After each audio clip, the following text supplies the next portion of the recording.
El fin de la creación es la gloria de Dios.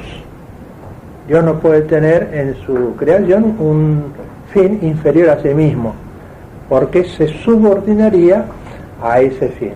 Por lo tanto, el fin de la creación es el mismo Dios, la gloria de Dios. Y como fin secundario es nuestra santificación, nuestra felicidad, ¿no? Pero en función de esa gloria. Dar gloria a Dios con nuestra salvación, con nuestra santificación. Llegar a nuestro fin último. Pero el fin primario fundamental es la gloria de Dios. Todo está subordinado a Él. ¿Cómo se define la gloria? La gloria definen los teólogos: clara cum laude noticia. Conocimiento claro que rebosa en alabanza. Entonces, conocer a Dios a través del espejo de las criaturas, conocerlo por la revelación y transmutar ese conocimiento maravilloso en alabanza al Creador, al Redentor, al Verbo encarnado, ¿no es así?, al Espíritu Santo, sus planes, etc.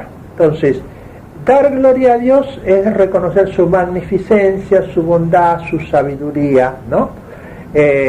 No queda solamente en un sentimiento frío, así, de admiración.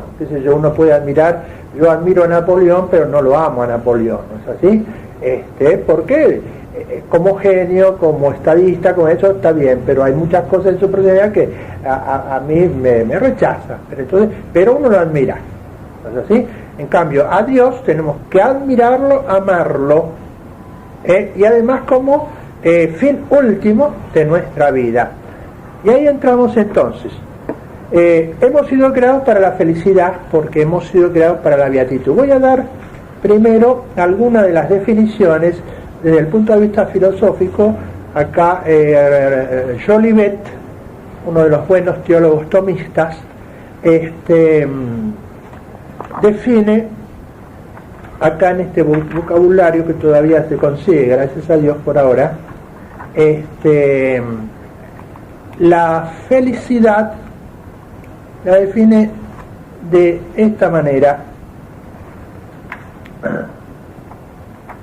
estado en que hay satisfacción de una inclinación racional. Es el más bajo grado, diríamos, por eso lo completa con la beatitud. Satisfacción de una inclinación racional. Nosotros todos estamos hechos para conocer, deseamos conocer.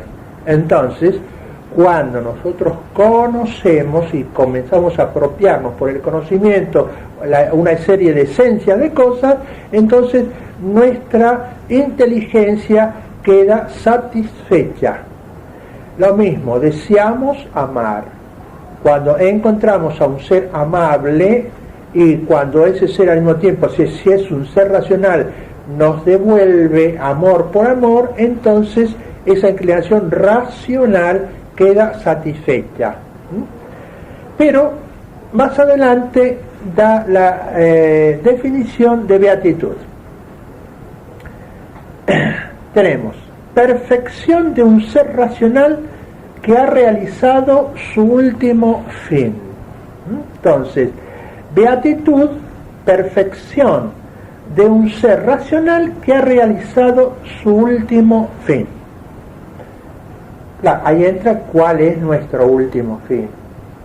Ser racional tiene como fin su creador, ¿no? La verdad suprema, el ser, la bondad infinita, el amor absoluto. Y acá dice, subjetivamente es conciencia y goce de esta perfección realizada. Soy feliz cuando yo tengo conciencia de que he alcanzado entonces esa perfección a la cual me sentía inclinado. Tengo conciencia y gozo de esa perfección alcanzada y realizada. Y lo distingue de felicidad. Dice que no parece implicar de la misma manera que la beatitud la duración y la estabilidad. Así podemos hablar de una felicidad pasajera, pero no de una beatitud transitoria. Como ustedes ven, hay un matiz, ¿no? Es cierto también que los profesores de literatura también dicen también que en cuanto a los adjetivos, dicen no hay ninguno idéntico al otro, ¿no? Porque cada uno tiene un matiz particular. Bueno, acá no estamos hablando sino de felicidad y beatitud también con matices distintos. Cuando se dice beatitud, entonces duración y estabilidad. Felicidad pasajera, entonces, es una forma imperfecta de entender la felicidad. La mayor parte de la gente habla en este sentido imperfecto. Soy feliz, esto me hace feliz a mí, ¿no es así? Entonces, hay realmente una limitación. En cambio, cuando hablamos de beatitud, estamos hablando de algo donde engloba la duración y la estabilidad. Podemos entonces, el Catecismo Romano del Concilio de Trento, ya desde el punto de vista teológico, ya habla entonces de la beatitud. Muchas veces le da el nombre también de felicidad. Nosotros felicidad tenemos que darle más bien un sentido más pleno, en realidad felicidad. Seríamos un poquito frívolos si hablamos de felicidad en un sentido transeúnte, felicidades transeúntes. Sí, es un matiz importante, pero normalmente la gente habla así de felicidad. Quiero ser feliz. ¿Por qué te casas? Sí, porque quiero ser feliz, ¿no? ¿Para qué te querés sacar $1 millón? Y para ser feliz. Y para ser feliz. No sabe que después va a tener más problemas que antes. Pero se busca una satisfacción plena de una inclinación racional. Podríamos decir, la felicidad, hablando como beatitud, es la presencia de todo bien sin mezcla de mal alguno y en forma estable y permanente, ¿no es así? Si quisiéramos dar ya una definición más religiosa, más teológica, ¿no? Es la presencia de todo bien sin mezcla de mal alguno, en forma estable y permanente. Entonces, si a mí me dijeran, bueno, usted va a tener una vista maravillosa, jamás va a tener que usar lentes, y va a ver tanto lo cercano como lo lejano, va a tener la vista de un microscopio y de un telescopio. Pero un pequeño detalle, usted ahora tiene 20 años, pero usted a los 60 años va a quedar ciego. Entonces, bueno, se acabó la felicidad ahí, porque eso va a pesar como una espada de Damocles sobre esa plenitud de visión que yo tengo en este momento y que me va a durar 40 años. Pero en el concepto de realmente, cuando uno dice, yo quiero una felicidad, englobamos también en ese vocablo una estabilidad, una perdurabilidad. Pero eso en realidad es la vida eterna. Acá en la tierra no hay ese tipo de felicidad, ¿no? Ni una amistad maravillosa, ni un matrimonio maravilloso, ni una salud maravillosa. Acá toda la tierra tiene su límite, todo tiene su límite. Entonces podríamos decir nosotros que felicidad en sentido de beatitud no podemos usarlos sensatamente acá en la tierra. Entonces, en este otro sentido limitado que pone Jolivet, sí, felicidad es transeúnte. Pero cuando hablamos entonces, yo quiero ser feliz, lo más profundo de nuestro ser, ¿no? Hemos sido creados para la felicidad, entonces hablamos de beatitud. El ser humano, el ser racional, ha sido creado para la beatitud, ¿no? Entonces, Dios no ha creado a nadie para la condenación, ni ha predestinado a nadie para la condenación. Esa es una verdad de fe. Cristo murió por todos los seres humanos, no solamente por los predestinados. Eso también es una verdad de fe. Cristo muere para la salvación de todos. Luego, cada uno se va a apropiar o no el fruto de la redención, haciendo uso de su libertad. Pero nadie puede decir, Judas fue creado por Dios para ser un maldito traidor. No, Dios no creó a Judas para eso. Que Dios previó que Judas iba a usar mal de su libertad y entonces lo incluye en el transcurso y desarrollo del plan de la salvación es otra cosa. Pero Judas fue elegido por amor de Dios, por una predicción especial y para que sea, como San Pedro, un habitante del reino de los cielos, ¿no? Judas eligió mal, usó mal de su libertad y entonces se convirtió en el modelo de los traidores para todos los tiempos. Si ustedes se preguntan o objetan, como es muy común en estos casos, y bueno, y entonces ¿para qué lo creó Dios a Judas si Dios ya en su presciencia, ese saber de antemano todas las cosas, él sabía que Judas lo iba a traicionar, que iba a usar mal de su libertad? Pues bien, si nosotros por nuestra mala elección del don de Dios pudiéramos anular la voluntad de Dios, seríamos más que Dios. Si yo por elegir mal un mal uso de mi libertad pudiera hacer que Dios no me cree, entonces yo soy superior a Dios porque estoy mandando sobre la voluntad de Dios. Entonces la gloria de Dios, fin último de la creación, no queda frustrada si yo elijo mal y elijo la lejanía de Dios eternamente.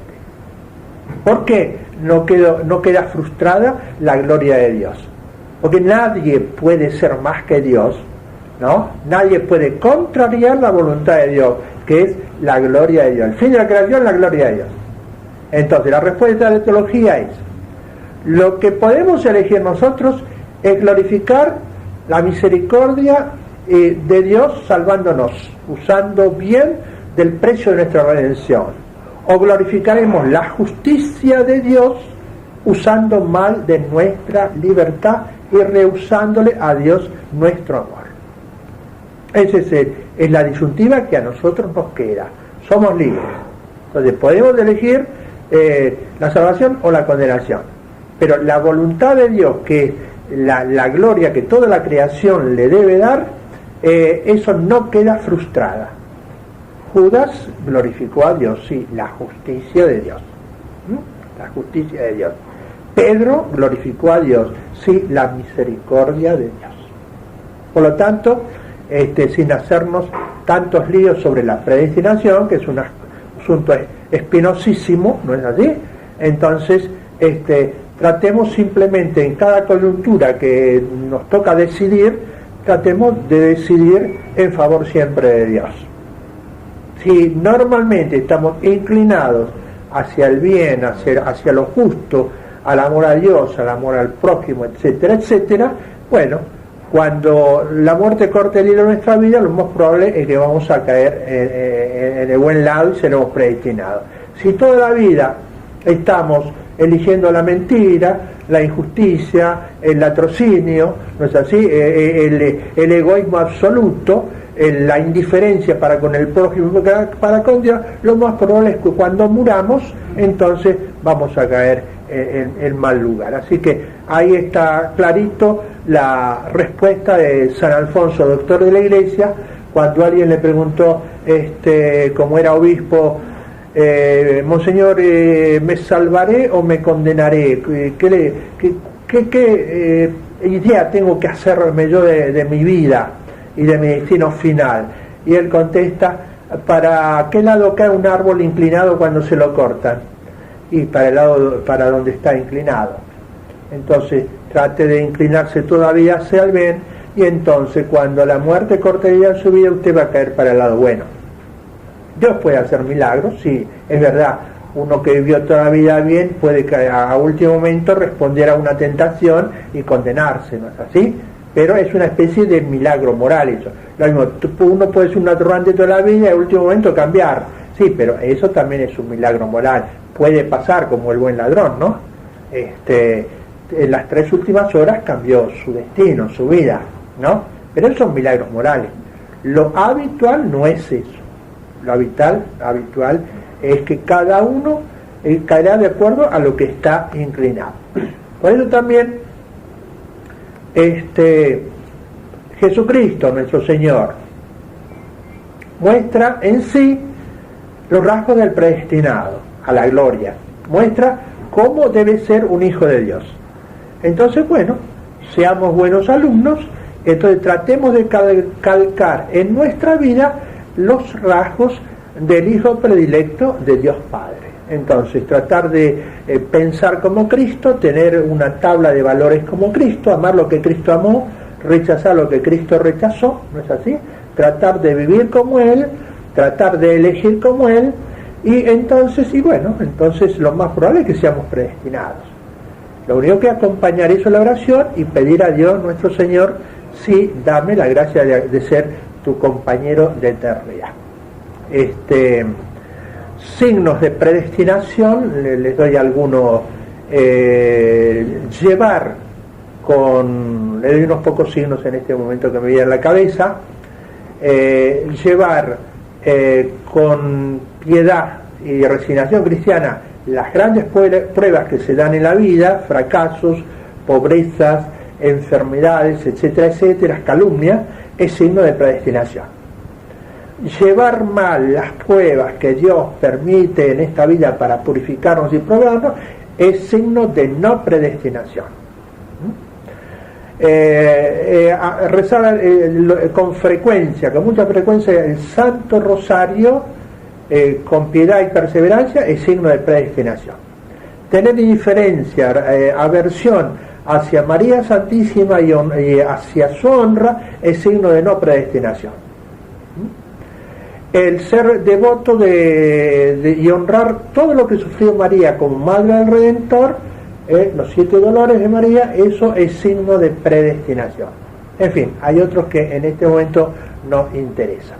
Entonces, el Catecismo Romano del Concilio de Trento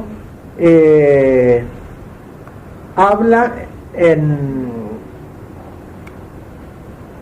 su 12º artículo, la vida perdurable o la vida eterna, ¿no? La vida perdurable o la vida eterna. Fíjense que una vez lo explicamos, lo repito ahora por si hay gente que no estuvo. Vida perdurable indica una mayor plenitud. Perdurar es durar más allá de. Como perforar es ir más allá de la parte de afuera. Perforar, yo perforo un globo, ¿no? Paso la parte de afuera, penetro dentro del globo. Perdurar es durar más allá de la muerte.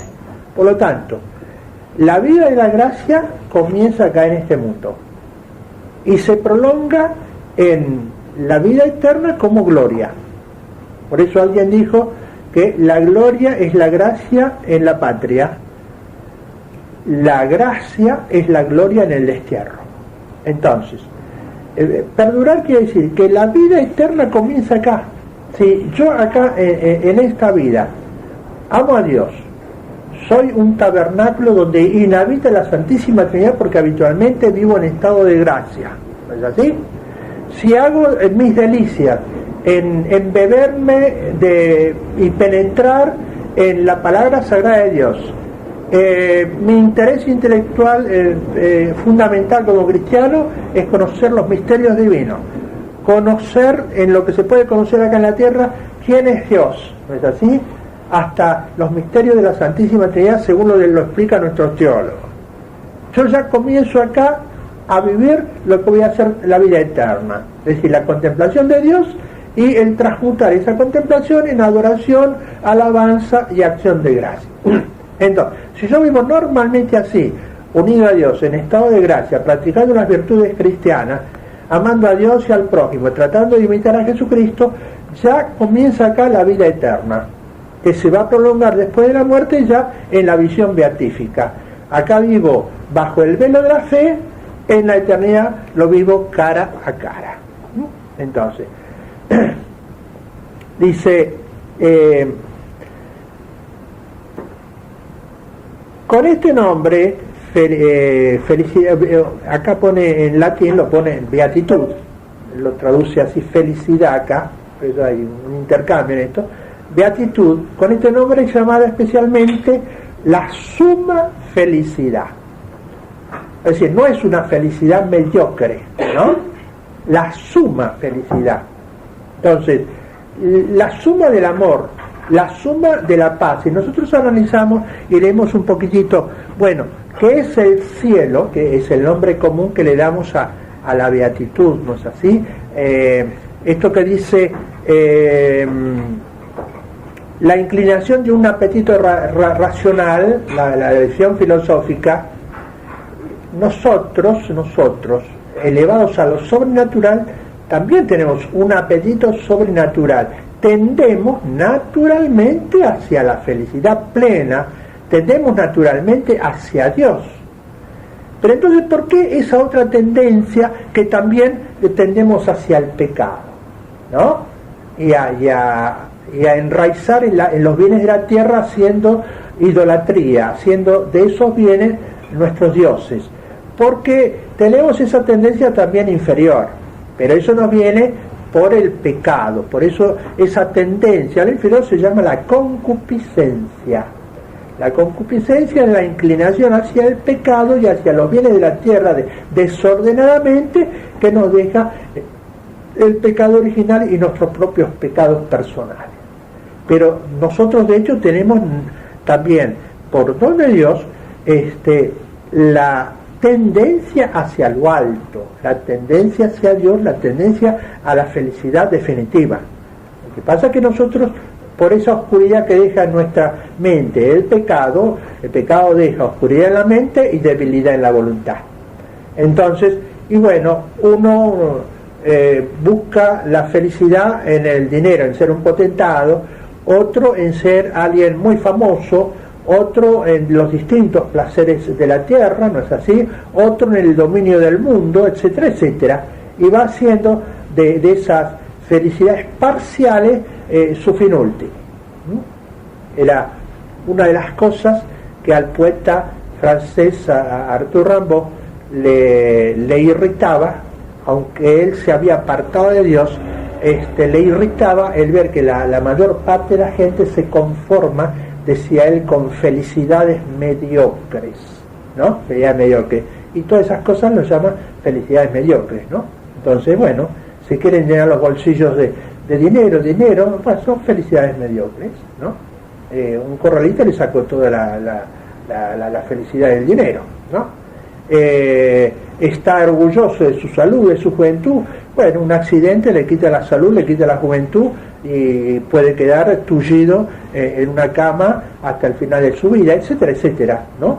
Son felicidades mediocres en el sentido que ninguno de ellos es capaz de colmar ese vacío de infinito, casi infinito, porque estamos hechos a semejanza de Dios. No somos infinitos en absoluto, pero por nuestra semejanza con Dios tenemos una especie de apertura hacia lo infinito. Y entonces la grandeza y la tragedia del hombre es que solamente Dios puede colmarnos, y que ningún ser humano puede colmar a otro ser humano. Por eso es inútil prometernos: yo te voy a hacer feliz a vos. ¿Qué me vas a hacer feliz vos a mí? Nadie puede hacer feliz a nadie, ¿no? Porque estamos proyectados hacia un hambre de infinito, ¿no? De infinito. Por eso cuando uno ve el mismo rey David, que tenía como 300 esposas y no sé cuántas concubinas, ¿no? El padre Calori en su escrito dice: vegetariano el pobre, ¿no? Dice, y bueno, nadie puede colmar esa hambre en realidad de infinito. Entonces, si tengo 100 millones de dólares, a ver, con 1.000 millones me sentiré más feliz, y no me sienta. Entonces voy a tener 10.000 millones y no me voy a sentir feliz. 100.000 millones de dólares me van a hacer y no me van a hacer más feliz. Solamente Dios entonces puede colmarnos así. Dice entonces, con este nombre, beatitud es llamada especialmente la suma felicidad, para que nadie piense que consiste esta en cosas materiales y perecederas que no pueden ser eternos. Bien, entonces, mirado así, desde este punto de vista, nosotros La verdadera felicidad o la beatitud, hablando con mayor propiedad, es lo que la Iglesia llama la vida eterna, porque la condenación lo llama la muerte eterna. Es estar muriendo eternamente sin terminar nunca de morir. Esa es la desesperación de aquel que no ha llegado a su fin último. Y entonces, aquel llamado a compartir la vida íntima de Dios, aquel de tener un puesto, llamado a tener un puesto en la inmensa catedral de la vida, aquel que no llega a ese fin último sobrenatural para el cual fue elevado, va a estar siempre como un hueso dislocado, alguien que no está en su lugar, alguien que sufre, hace sufrir, porque no ha llegado al fin para el cual ha sido creado. Ahora fíjense ustedes, una vez lo expliqué, lo vuelvo a decir, llegar al fin para que hemos sido creados, la Iglesia lo llama llegar a ser santos. Llegar a ser santos. ¿Qué es un santo? Aquel que llegó a la perfección del amor. Como Dios es amor, y nosotros estamos llamados a imitar a Dios, ¿no? Entonces, y a unirnos perfectamente con Él, entonces llegar a ser santos es llegar a la plenitud del amor, amor a Dios y amor al prójimo. Ese es un santo. No es hacer milagros, no es así, no es tener visiones, hacer profecías, etcétera, etcétera. Esos son accesorios que Dios le da a algunos santos acá en la tierra por algunos fines particulares, generalmente en beneficio del cuerpo de la Iglesia y al servicio de la Iglesia. Pero la santidad está fundamentalmente la perfección en la caridad, amar a Dios y amor al prójimo. Ahora que se está hablando tanto también de la reencarnación, ¿no? Ser santo es llegar a ser uno mismo. Eso lo desarrollamos el otro día, ¿no? Esta vida es rectilínea, tiene un principio, un medio y un fin. No hay balotaje, no hay segundo tiempo, entonces si nos equivocamos para siempre, y si acertamos para siempre. De ahí la importancia de esta vida, es algo absolutamente fundamental. Entonces no estamos con los que hacen la transmigración de las almas, ¿no? No es llegar al nirvana y disolvernos en la divinidad como si fuese una molécula de la divinidad. Eso es una barbaridad que va incluso contra el instinto de conservación que ha puesto Dios de nosotros. Yo quiero ser yo mismo, quiero ser yo sin mis defectos, ¿no? Por eso también esa pregunta tonta que a veces se hacía en algunos colegios católicos, no creo que ahora se haga esa pregunta, ¿qué santo te gustaría ser vos? ¿No? Entonces, ¿qué santo me gustaría ser? Que San Pablo, San Pedro, no, la respuesta correcta es: me gustaría ser el santo que yo tengo que ser, o sea, yo mismo, pero sin mis defectos. Por eso dice un escritor espiritual contemporáneo: llegar a ser santo es llegar a ser uno mismo, o sea, el santo que Dios soñó y por lo cual nos crió y nos eligió para existir. Ese santo es lo que tenemos que llegar a ser nosotros, y entonces en el cielo daremos gloria a Dios siendo lo que Dios quiso en sus sueños que nosotros fuéramos. Perfectamente. Bien, ahora tratemos de responder entonces un poquito más, y bueno, ¿qué es entonces el cielo? ¿Qué es la vida eterna? Centremos unas pocas, me dice María Teresa cuando terminamos esta etapa, así que para hacer la segunda, les doy los conceptos fundamentales que enseña la teología católica. Las almas de los justos que en el instante de la muerte se hallan libres de toda culpa y pena de pecado, entran en el cielo. Esta es verdad de fe. Las almas de los justos, que en el instante de la muerte, justos significa santos, es decir, que viven en amistad con Dios, es el justo. y que se haya libre de toda culpa, incluso venial, y pena de pecado, es decir, no tienen ninguna deuda que pagar en el purgatorio, ninguna deformidad espiritual para que sea borrada en el purgatorio, el que está así pasa directamente al cielo. En la reunión que tuve hace un rato, que estuvo acá presente nuestro amigo Domínguez, en otro grupo allá en la parroquia, les leí algo de las revelaciones de Santa Brígida. En la iglesia hay un pequeño grupo de revelaciones que tienen mucha autoridad y prestigio. Les cito brevemente Santa Brígida, ¿no?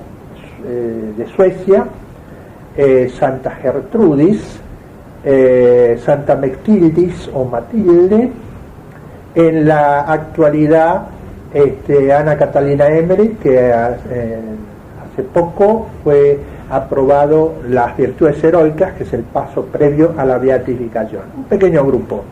Entonces, en la otra reunión, como les tuve que dar un texto de las revelaciones, me sorprendió, buscando ese texto, un parágrafo muy importante que a uno lo hace un poco temblar, ¿no? Había fallecido un sacerdote ermitaño. Saben ustedes, ermitaños son aquellos que Dios los llama una vida solitaria, completamente solitaria. El ermitaño es lo distinto del cenobita. El cenobita es que está llamado a vivir vida religiosa en una comunidad, ¿no? El ermitaño está llamado a vivir en soledad. Incluso en los monasterios antiguos tenían ciertas ermitas para que ciertos monjes fervorosos que tenían esa inclinación a soledad le dejaban ir a vivir como solitarios, pero solamente dejaban ir a vivir en soledad a aquellos que habían dado prueba de santidad en la vida comunitaria, porque si no la soledad se puede convertir en una trampa, ¿no? Soy muy bueno y santo, sí, porque no tengo ningún prójimo con quien pelearme, ¿no es así? Entonces estoy solo y sí, yo soy buenito porque no tengo ninguna encontronanza con nadie. Entonces, para una persona imperfecta puede convertirse en una trampa mortal, ¿no? Creer que tiene una santidad que no tiene. Por eso, solamente aquel que en la vida comunitaria había probado que era un hombre que tenía fuertes bases de santidad, después si lo pedía le dejaban ir a hacer vida solitaria. Había muerto un sacerdote ermitaño, amigo de Santa Brígida. Y entonces Santa Brígida se pone en oración, ¿no? por esa persona que estaban velando. Y se le aparece la Santísima Virgen, que se le aparecía con mucha frecuencia, y le dice y le muestra a este sacerdote, amigo de Santa Brígida, en el purgatorio. En un lugar del purgatorio cuya única penalidad era soportar y sufrir el deseo ardiente de estar con Dios. ¿Y por qué este ermitaño tuvo que ir al purgatorio así? La Virgen le dice: si este ermitaño hubiese muerto con deseo del encuentro con Dios, no hubiera pasado por el purgatorio. Pero como en su agonía no tuvo ningún deseo de encontrarse con Dios, entonces va a estar en el purgatorio hasta el momento en que su cuerpo sea sepultado. Entonces, bueno, yo no les pregunto a ustedes a ver si tienen un deseo de encontrarse con Dios, porque se van todos al purgatorio de cabeza. Es verdad, para que no se desalienten, que la nostalgia del cielo nace en el alma del cristiano en las etapas superiores ya de la vida espiritual cristiana profunda. Nosotros quizás estamos lejos, pero estaba lejos también León XIII.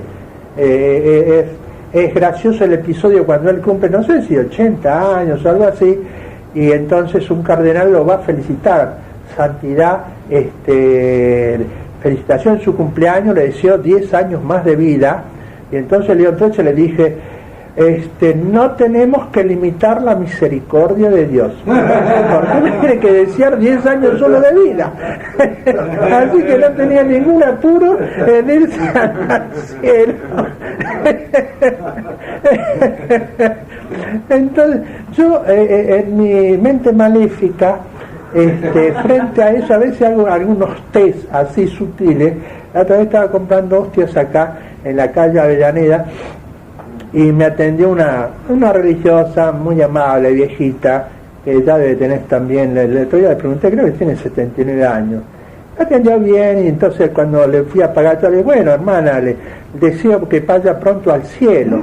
Pego un salto, me dice, ¿qué me dice padre? Me dice. Le digo, pero ¿cómo hermana? ¿No quiere ir al cielo? Sí, quiere ir al cielo, pero más adelante. Tengo mucho que hacer todavía, me dice. Así que y le conté también en la otra reunión que yo tenía, siendo laico, un director espiritual en la parroquia Santa Rita, el padre Hilario Bruni, un hombre de muy emprendedor, y ya siendo sacerdote fui a Córdoba a dar una plática en un monasterio, y estaba cerca del colegio y parroquia donde él estaba trabajando ya hace 15 o 20 años, ¿no? Y le hablé por teléfono y digo, padre, mire, estoy acá, estoy cerca suyo, ¿me puede atender? Sí, cómo no, vení, tomate un remis, así que tomé un remis y fui. Y me dice, la parroquia no está en el colegio. Entonces entré en la dirección y él estaba en el despacho del director, era el director él. Y miré apabullado todos al padre Hilario, el cuerpo profesor, al padre Hilario, los exalumnos, el padre Hilario, se ve un personaje. Pero lo encontré así, como estoy yo así, lo encontré así. Yo pensé que me iba a dar un abrazo o algo así. No, ¿qué tal? ¿Cómo te va?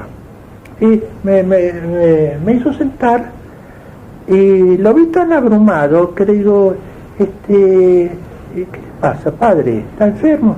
No, estoy triste porque el nuevo párroco, un sacerdote jovencito, a nosotros los mayores nos falta el respeto, así que yo voy a hablar ahora con el provincial para que encare este asunto, y si no no me hace caso me vuelvo a Italia, una congregación religiosa italiana.